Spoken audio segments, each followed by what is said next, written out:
Assalamualaikum warahmatullahi wabarakatuh.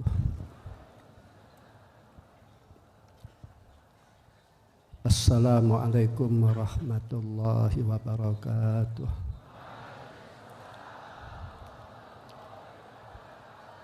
Assalamualaikum warahmatullahi wabarakatuh.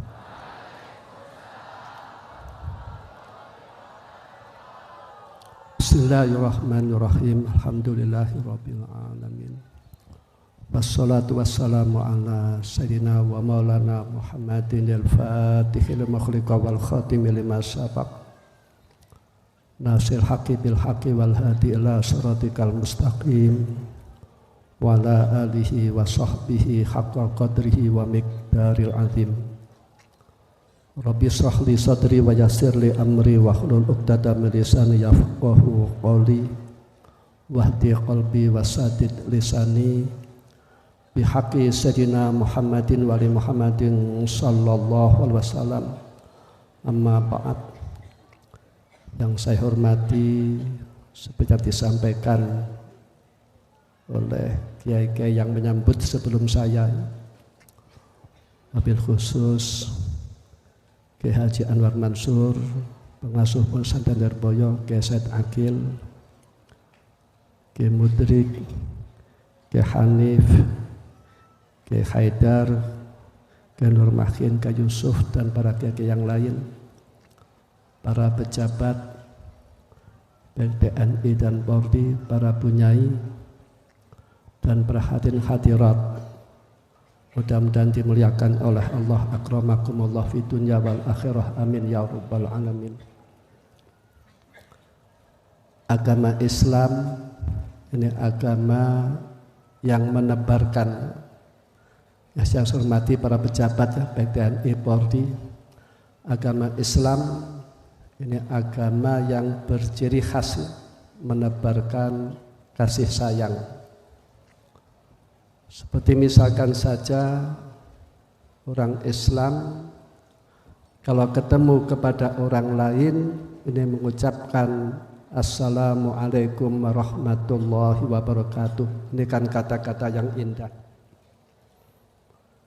Bila mana orang lain saja didoakan keselamatan, rahmat dan barokah, maka ketika kita masuk rumah kita sendiri, maka keluarga lebih hak kita uluk salami.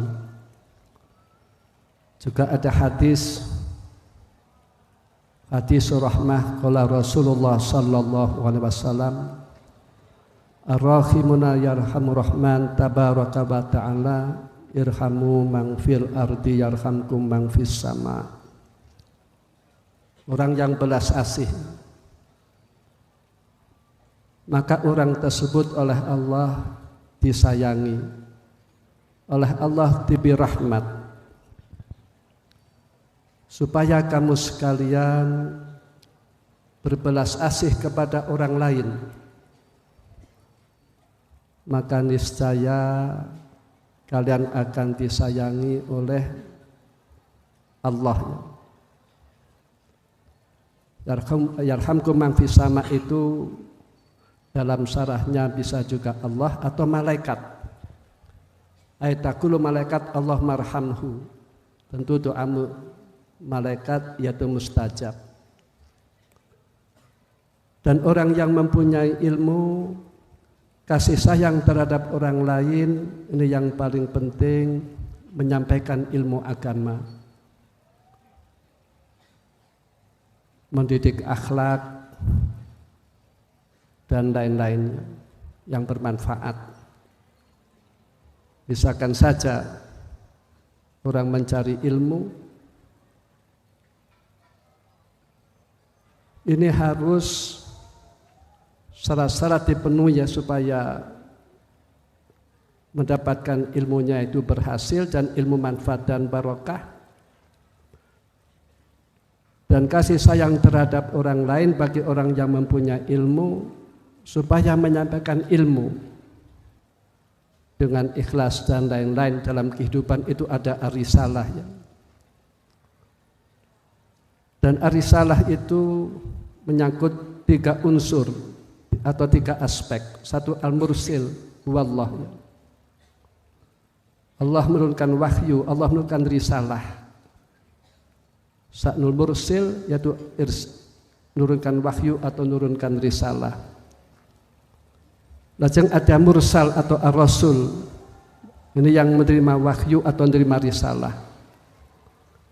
Dan sa'nul rasul itu menyampaikan risalah. Maka Kanjeng Nabi sering minta disaksikan oleh para sahabat. Hal balagtu arisalah minallah ilaikum.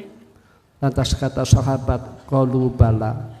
Begitupun orang yang mempunyai ilmu, ini berarti ilmu harus disampaikan. Waman akhadhal ilma faqad akhadha mitsaqan ghalidha. Orang yang menerima ilmu ini berkewajiban ilmu tersebut disampaikan pada orang lain. Sebab bila mana ilmu itu tidak disampaikan, maka ilmu akan merusak kepada pemiliknya. Al ilmu wabalun li shahibih. Orang mempunyai ilmu harus menduduki tempat sebagai umat yang mengajak kebaikan. Qala ta'ala wal takum minkum ummatu yad'una ilal khair wa ya'muruna bil ma'ruf wa yanhauna 'anil munkar wa ulaika humul muflihun. Supaya ada di antara kamu sekalian umat yang mengajak kebaikan, mengajak persatuan, mengajak yang baik-baik ya, gotong royong dan lain-lain. Kedua adalah amar ma'ruf, perintah tentang kebaikan munggu syara, perintah sholat, zakat, puasa dan lain-lain. Dan ketiga nahi mungkar ya, mencegah barang mungkar, menghilangkan barang mungkar. Barang mungkar itu yang bisa hanya diminimalisir. Kalau dihilangkan total itu tidak bisa. Zaman Kanjeng Nabi saja ada barang mungkar, apalagi zaman sekarang. Qala Rasulullah sallallahu alaihi wasallam, man ra'a minkum munkaran falyughayyir bi yadihi fa illam yastati fa bi lisanihi fa illam yastati fa bi qalbihi dzalika huwa at'aful iman.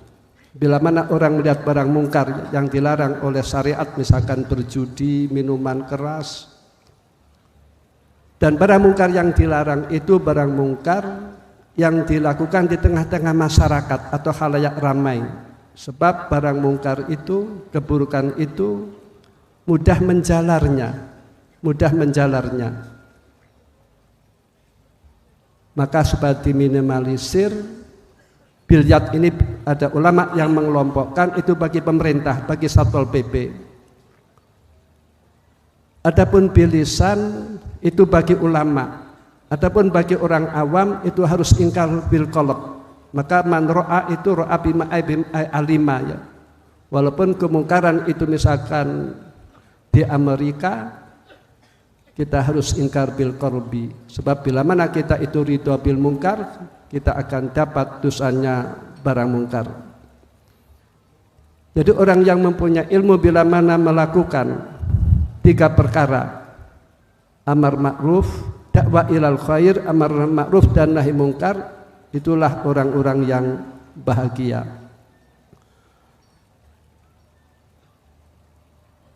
Dan bagi orang yang mempunyai ilmu ini supaya menyampaikan ilmunya. Dan orang yang menyampaikan ilmu dan mengamalkan ilmu itu derajatnya mulia. Sebab sebagai pewaris para nabi, al ulama warathatul anbiya, dan sa'nul anbiya itu menyampaikan ilmu, menyampaikan risalah, menyampaikan wahyu.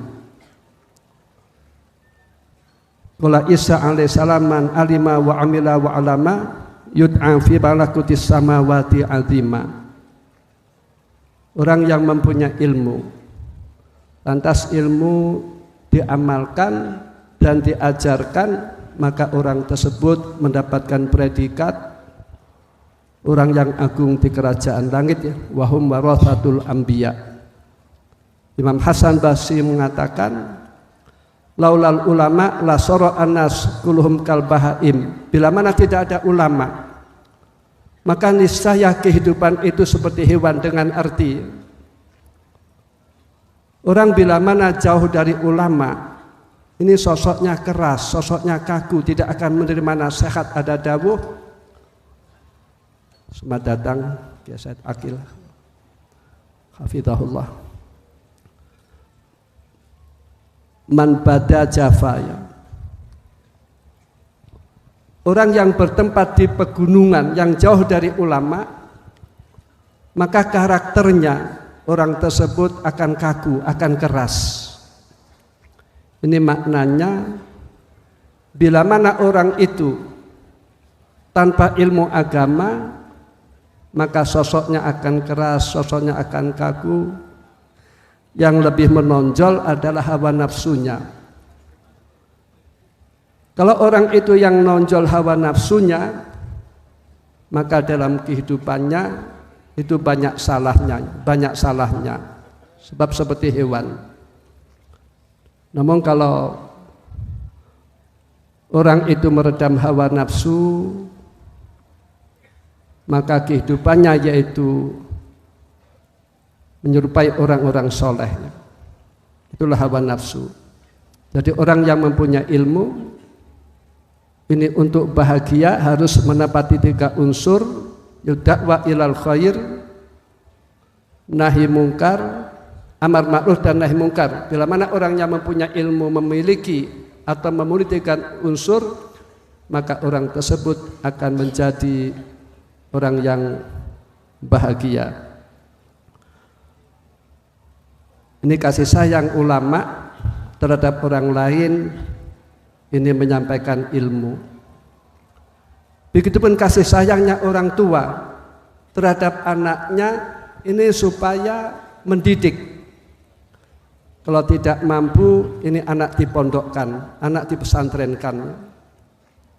Orang dipesantrenkan itu supaya akhlaknya baik, supaya adabnya baik. Jadi risalah itu menyangkut mursil huwallah, lantas rasul, yaitu tabligh atau balagh. Ketika menyangkut yaitu al-mursal ilahi. Al-mursal ilahi itu dibagi menjadi 2. Satu al-mu'allim, ilmu alim adab wal akhlak wa tabligh, ya. Bagi orang yang mempunyai ilmu itu supaya menyampaikan ilmunya. Dan mursal ilahi itu juga menyangkut al-muta'allim, orang yang belajar. Orang yang belajar. Wa sa'nul mursal ilahi yaitu at-taslim wal qabul, yaitu qabul risalah, ya. Wa taslimu risalah dan lain-lain. Dan kasih sayang orang tua yang paling penting terhadap anaknya ini adalah mendidik tentang ilmu agama. Sebab ilmu agama itu merupakan syarat orang menjadi bahagianya dan baiknya. Kalau Rasulullah sallallahu alaihi wasallam, ma yuridillah bi khairan yufaqihu fiddin. Barang siapa yang dikehendaki oleh Allah kebaikan, maka orang tersebut oleh Allah diberi kepahaman di dalam ilmu agama. Dengan arti, hadis ini merupakan bisyarah dari Allah, dilewatkan Rasulullah sallallahu alaihi wasallam. Kita tidak tahu siapa orang yang dikehendaki oleh Allah baik, itu tidak tahu. Apakah nasabnya, apakah kedudukannya, atau jabatannya, atau hartanya, kita tidak tahu. Namun orang yang dikehendaki oleh Allah baik adalah orang yang diberi taufik sehingga orang tersebut mau mondok dan belajarnya sungguh-sungguh. Dan ini bisa diikhtiari, ya. Ini bisa diikhtiari. Orang menjadi ulama itu bisa diikhtiari. Walaupun bapaknya siapa saja, kalau anaknya ngaji menjadi mulianya. walaupun berlatar belakang apa saja. Kalau dia mengaji, ini menjadi mulianya. Seperti misalkan saja Imam Hasan Basri rahimahullah, ini waktu muda kan pemuda di pinggir jalan, lantas tobat kepada Allah, terus langsung menjadi wali, menjadi ulama. Juga Fudail ibn Iyad rahimahullah ceritanya juga demikian. Orang nakal di jalan, terus tobat kepada Allah, menjadi ulama, menjadi wali besar. Jadi artinya orang menjadi wali, orang menjadi ulama itu bisa diikhtiari walaupun latar belakangnya siapa saja. Coba dasarnya pendidikan, dasarnya pendidikan. Orang misalkan saja nasabnya mulia, misalkan kakeknya nasabnya mulia, ini bila mana pendidikannya itu maaf tidak di pesantren, ini bisa-bisa buka aurat, tidak berjilbab. Ini dasarnya pendidikannya. Nanti maaf jodohnya pun kadang orang awam, maaf. Juga ucapannya dan perilakunya seperti orang awam. Namun sebaliknya, walaupun orang itu bapaknya biasa-biasa saja, ini bila mana mempunyai ilmu agama, ini menjadi mulianya. Keluarganya menjadi mulianya. Tutup aurat dan lain-lain. Ada cerita. Ada santri, ini bapaknya itu pegawai kasar. Kalau tidak salah anaknya 4 atau 5. Ini dipondokkan semuanya. Padahal waktu anaknya itu setelah mondok itu punya santri, punya pesantren, ini bapaknya masih jadi tukang becaknya.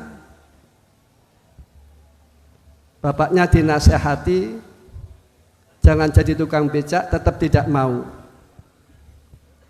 Terus saya sampaikan kepada santri tersebut yang telah menjadi kiai, supaya bapakmu jangan becak lagi, sebab orang tua itu bila mana sudah umur, sudah tidak mampu, maka kewajiban itu berbalik. Anak yang wajib nafakoi, anak yang harus bertanggung jawab. Lantas bapaknya mau tidak becak lagi. Ketika becak itu, ketika orang naik becak ditawar, Pak berapa? Namun setelah sekarang itu tidak becak, ketika anaknya itu hadir di pengajian dan anaknya itu jadi kiai, anaknya itu ketika salaman kepada masyarakat diciumi tangannya, ini bapaknya juga diciumi tangannya.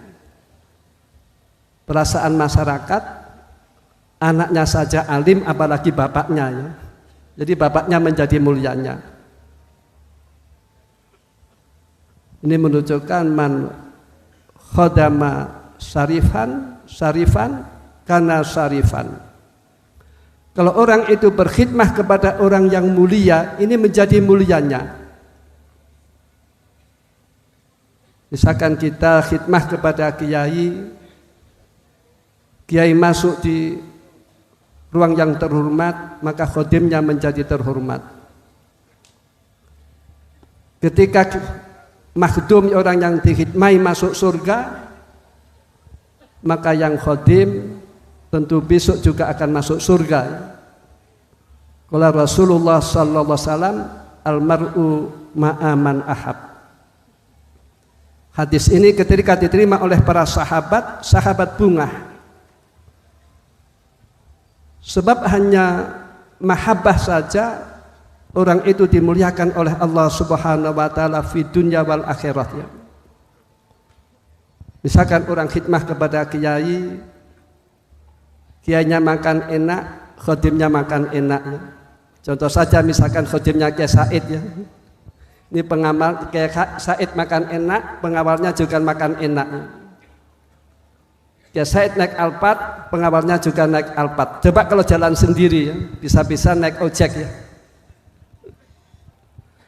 Kalau ke warung-warung biasa.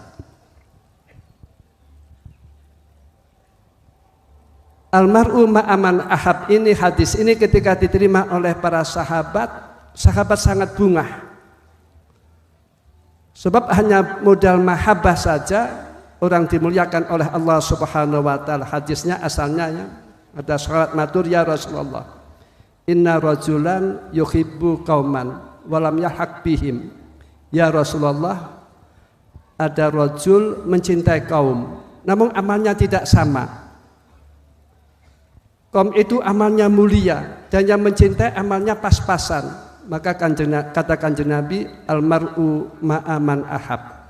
Hadis ini ketika diterima oleh para sahabat sangat bungah sekali.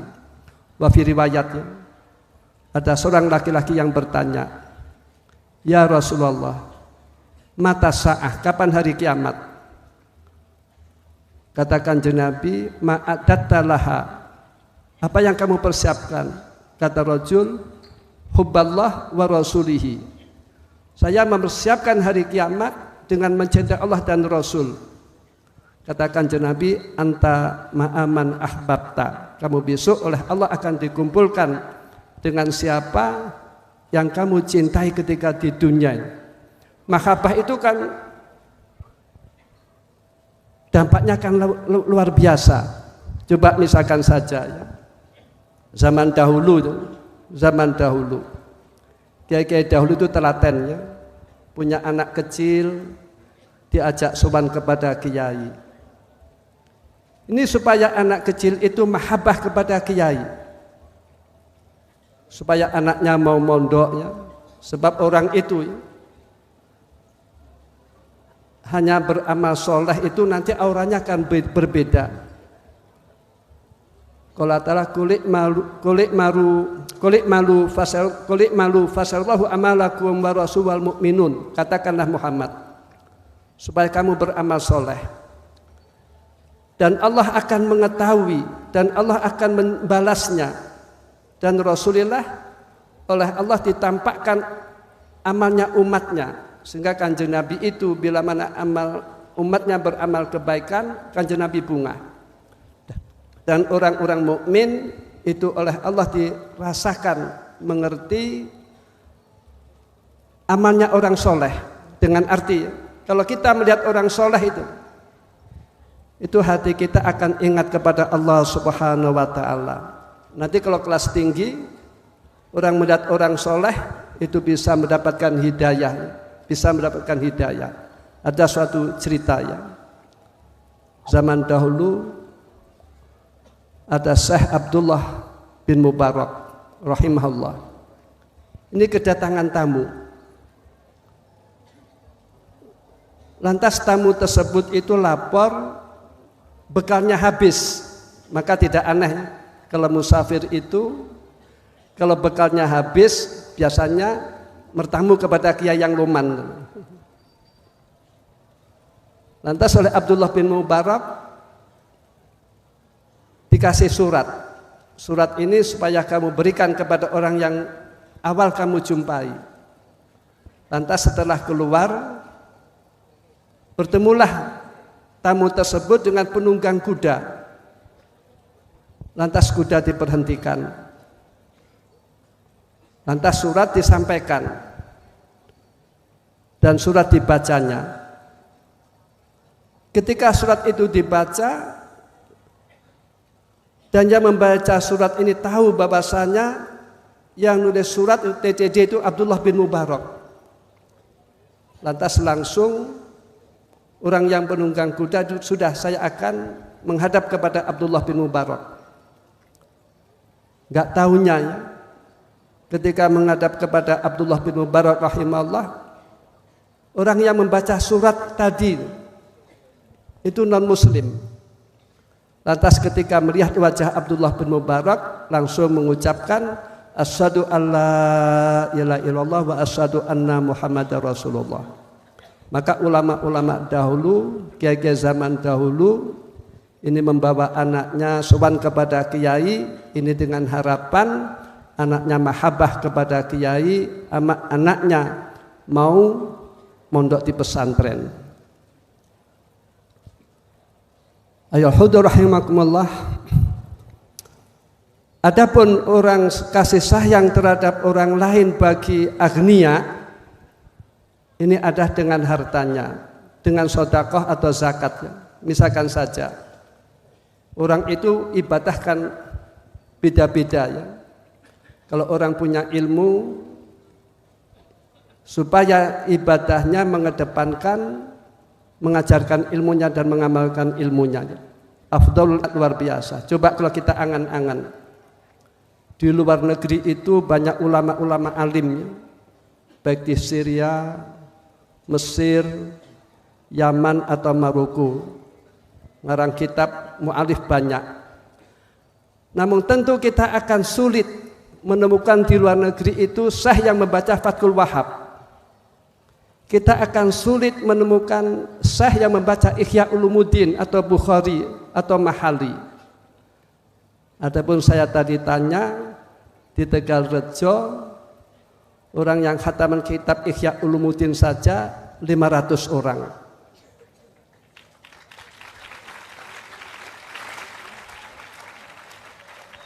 Orang yang khatam Mahali, Bukhari, Fathul Wahhab itu sekitar 1000 orang. Ini yang luar biasa. Maka pendapat saya ya, ulama yang terbanyak di dunia adalah Indonesia.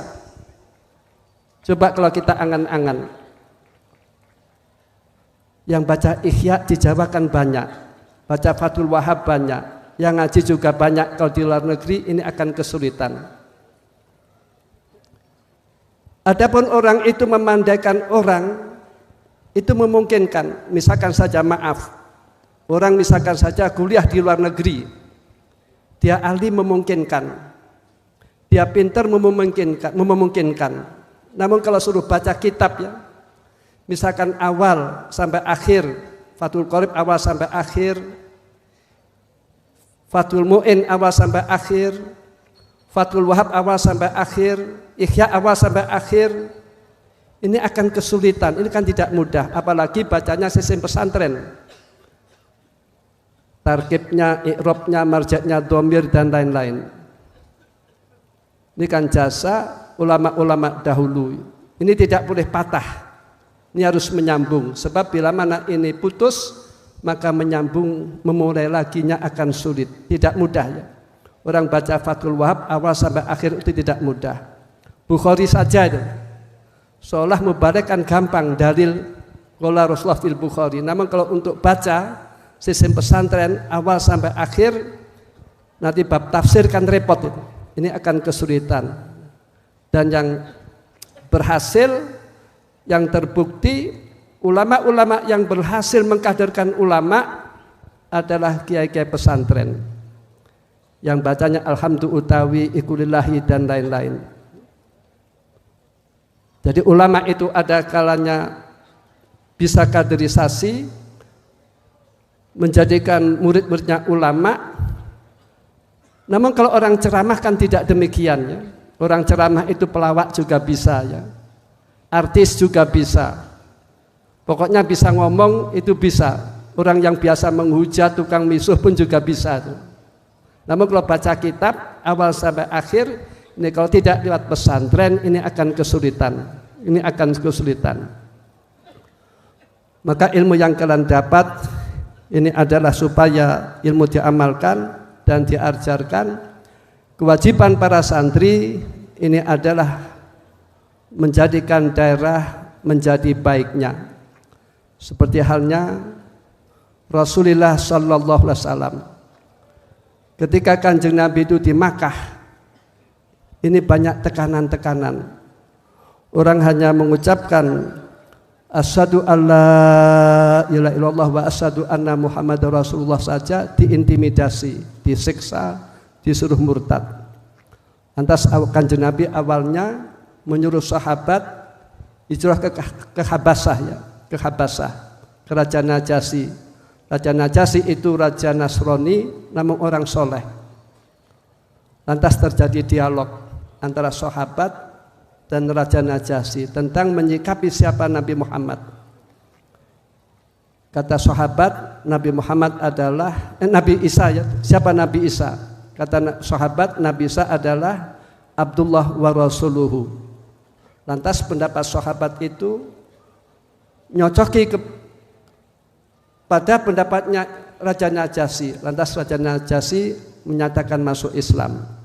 Bukan sampai di situ saja. Ketika umat Islam ditekan di Makkah, maka Kanjeng Nabi itu menyuruh hijrah ke Madinah. Hijrah itu kan sangat berat sekali ya, meninggal kampung dan lain-lain. Maka orang yang mempunyai ilmu ini sebaiknya juga melakukan hijrah. Dengan hijrah Islam akan kemana-mana. Imam Sofyan Ats-Tsauri itu bila mana bertempat di suatu daerah, bila mana ilmu di situ tidak berkembang, berpindah ke tempat yang lain, mencari ilmu yang kira-kira berkembang. Bila mana ilmu itu berkembang, wa man khadamal ilma kullu syai'in khadamu. Bila mana orang itu berkhidmah kepada ilmu, bila mana orang itu khidmah pada ilmu, maka yang lain akan khidmah kepadanya. Coba kiai itu kan enak ya. Maisah ada yang mencarikan, bersihkan rumah ada yang carikan, ada yang khidmah, ada yang jadi khodim. Ini kelebihan kiai. Lantas Kanjeng Nabi ketika hijrah, ahli Madinah ini masih konflik ya. Sebab Madinah itu dihuni oleh komunitas Yahudi, juga ada orang Islam, juga non Muslim. Orang Arab itu dengan kabilah kan fanatik ya. Perang dengan antara kabilah kan dahsyat. Lantas yang dilakukan oleh Kanjeng Nabi mendamaikan para kabilah-kabilah. Dan Kanjeng Nabi mendamaikan pula antara sahabat Ansor dan sahabat Muhajirin. Jadi artinya di sini menggambarkan bahwasanya seorang ulama bila mana bertempat di suatu daerah, bagaimana daerah itu menjadi baiknya. Kemarin saya itu pergi di Probolinggo ya. Di Probolinggo ada pulau apa itu lupa saya, Gili. Itu 100% itu orangnya Nahdlatul Ulama NU semuanya. Gili Ketapang ya. Itu yang ajib itu. Masyarakatnya semuanya Islam, semuanya NU, semua dan pondokan. Di situ tidak ada pencuri ya. Tidak ada barang hilang. Terus yang ajib lagi, kambing itu seperti kucing. Orang miara kambing, ya kambingnya itu kalau belum waktunya makan bepergian ya. Tidak ada kandangnya di pinggir laut, di jalan-jalan. Ketika waktunya makan, kambing itu datang sendiri. Itu kalau waktunya makan. Ini menunjukkan bahwasannya seorang ulama yang berharismatik ini bila mana bertempat suatu daerah, maka daerah itu menjadi baiknya. Wedhus saja bisa menjadi baiknya, apalagi orang. Di kambing itu kan luar biasa. Kambing keluyuran, namun ketika waktu makan datang ke rumahnya. Kambingnya saja baik, apalagi orangnya. Di situ tidak ada pencuri dan lain-lain. Inilah menunjukkan bahwasanya alumni pesantren itu bila mana bertempat di suatu daerah, ini bagaimana daerah itu menjadi baiknya. Seperti halnya Al-Maghfurlah ya, Ki Abdul Karim itu asli dari Magelang. Beliau ketika bertempat di Lirboyo masih kacau, banyak pencoleng, banyak orang jahat. Namun tahap demi tahap sekarang Lirboyo itu menjadi baiknya. Dan juga orang-orang sukses itu mayoritas orang yang melaksanakan hijrah. Maka bagi santri, khususnya santri Apik Tegalrejo ya, ini supaya menyebar dan supaya alumni Tegalrejo ini juga meramaikan Pondok Tegalrejo ya, dengan arti anak-anak kalian supaya dikembalikan ke Pondok Tegalrejo kembali. Ini merupakan bentuk syukur kita kepada guru kita supaya ilmu kita manfaat dan barokah. Tadi saya diceritani alumni di Tegalrejo, alumni Pondok Tegalrejo itu bila mana hall ini ada yang nginap 3 hari 5 hari. Ini merupakan bentuk syukur kepada gurunya untuk bersyukur kepada Allah Subhanahu wa taala, yang mana Rasulullah mengatakan man lam yaskurin nas lam yaskurillah. Orang yang tidak bersyukur kepada orang yang berbuat baik, ini namanya tidak bersyukur kepada Allah Subhanahu wa taala. Inilah adab Islam, ajaran Islamnya. Islam itu mengedepankan akhlak dan adab dengan arti bagaimana adab kita terhadap tangga kita, ini ada aturan-aturan. Bagaimana adab kita, akhlak kita terhadap keluarga kita, ini tentu ada aturan-aturannya. Adab kita terhadap tamu kita, ini ada aturan-aturannya. Adab kita terhadap guru kita, ini ada aturan-aturannya. Jadi artinya yaitu tentang akhlak dan adab ini harus dipegang oleh para santri. Ini merupakan visi dan misi Rasulullah diutus oleh Allah yang mana beliau mengatakan innama bu'itsu liutammima makarimal akhlak. Saya diutus oleh Allah untuk menyempurnakan akhlak. Akhlak yang mulia itu juga ihsannya, berbuat baik, memaafkan, juga tahammul yang betah-betahkan. Jadi artinya yaitu bentuk syukur para alumni Tegarrejo ini sangat luar biasa. Lirboyo saja tidak bisa mencontoh ya, tidak bisa mencontoh.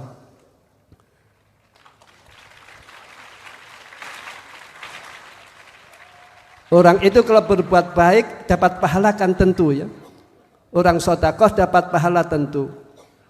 Namun orang yang dibaiki itu loh, orang disedekahi itu bisa dapat pahala bila mana dia mengucapkan jazakumullah khairan, bila mana dia mengucapkan terima kasih. Begitupun kiai dapat pahala itu tentu, ngajar dapat pahala tentu. Nah, kiai santri juga memungkinkan dapat pahala bila mana santri tersebut syukur kepada gurunya. Syukur wasaid wa syukrun lillah. Kita mensyukuri kepada orang-orang yang berbuat baik kepada kita. Ini namanya kita bersyukur kepada Allah Subhanahu wa taala. Nah, syukur kita misalkan kita mendoakan, kita ngirim Fatihah, kita ziarah kuburannya dan lain-lain, dan yang nanti yang demikian itu ada atharnya. Allah mengatakan wa naktubu ma qaddamu wa atharahum. Jadi apa yang dilakukan oleh manusia itu oleh Allah lewat malaikat dicatat. Wa naktubu ma qaddamu wa atharahum. Perilaku manusia itu akan dicatat oleh Allah lewat malaikat yang mencatat. Dan nanti orang yang demikian, orang yang ahli silaturahim, orang yang ahli ngaji, orang yang ahli sholat jamaah, maka atharnya orang tersebut oleh Allah akan diberi anak yang sholihin wa sholihat. Ini harapan kita semuanya. Di dalam kitab Tirmidzi ada malaikat ini yang berkeliling. Bila mana malaikat itu menemukan majlis zikir, maka malaikat tersebut mengundang malaikat yang lain. Sehingga majlis yang demikian dihadiri oleh para malaikat.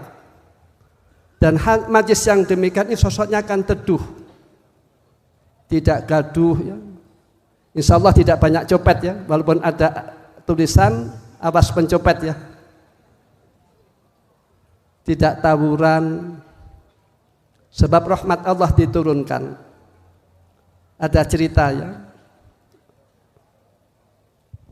ada kapolrinya orang Eropa Swedia ya informasinya. Ini gara-gara mendapatkan hidayah, ini ketika melihat TV. Ketika melihat TV itu di Masjidil Haram dikumandangkanlah adzan. Dan adzan dengan qomat itu sekitar 1/4 menit.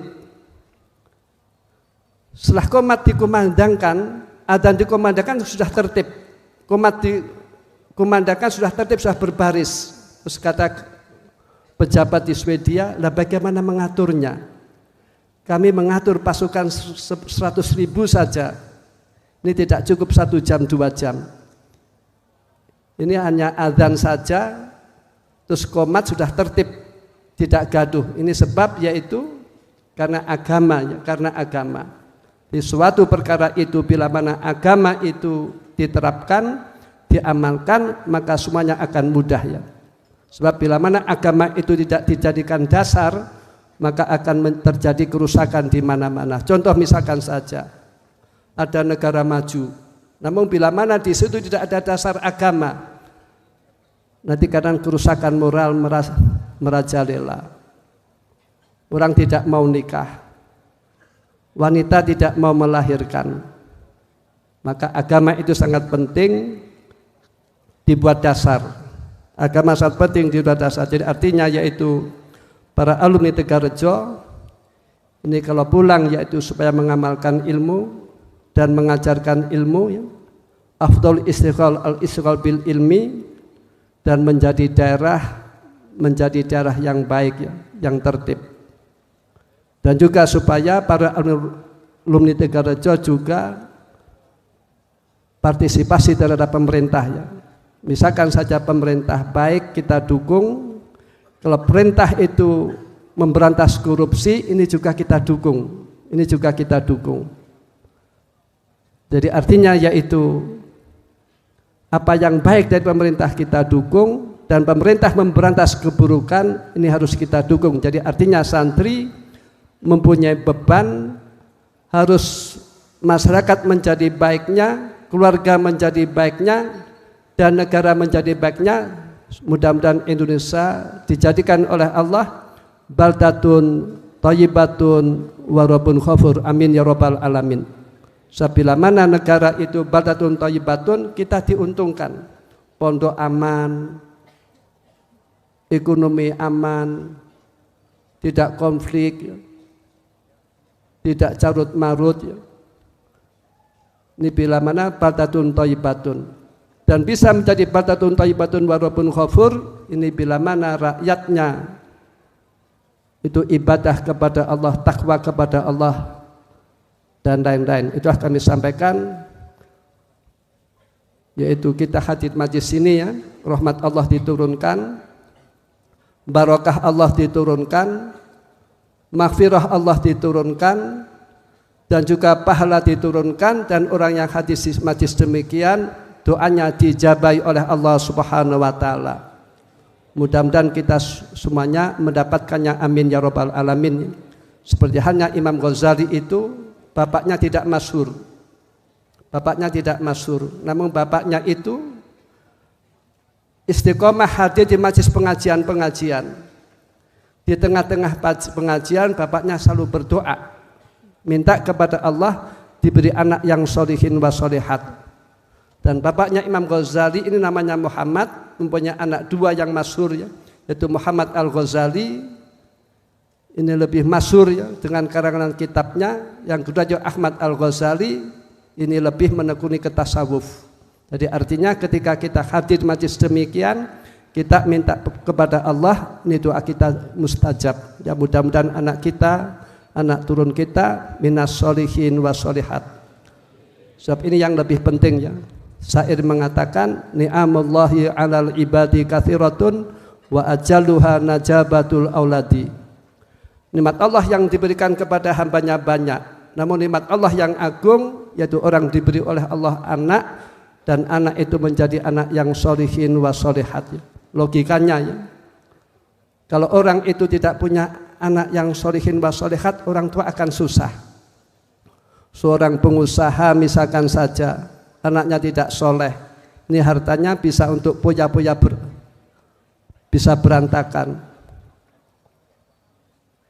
Orang kiai misalkan saja tidak punya anak yang soleh, ini pondok bisa berantakan. Maka di majlis yang demikian ini kesempatan kita berdoa, mudah-mudahan anak-anak kita minas sholihin wa sholihat, amin ya rabbal alamin. Maka disinilah kita pentingnya memondokkan anak. Waman addaba waladahu shaghira yuflih bihi kabira. Orang yang mendidik anaknya semenjak kecil, dididik ketika dewasa, maka orang tua akan dibahagiakan oleh anaknya. Yaitu berarti termasuk orang yang mempunyai sahibi waladin sholihin yatullah.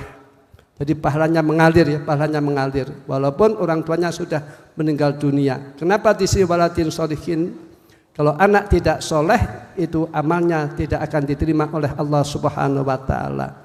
Namun kalau anak itu soleh, maka amalnya diterima oleh Allah, maka orang tua mendapatkan pahala yang mengalir. Itulah kami sampaikan, kurang lebihnya mohon maaf. Assalamualaikum warahmatullahi wabarakatuh.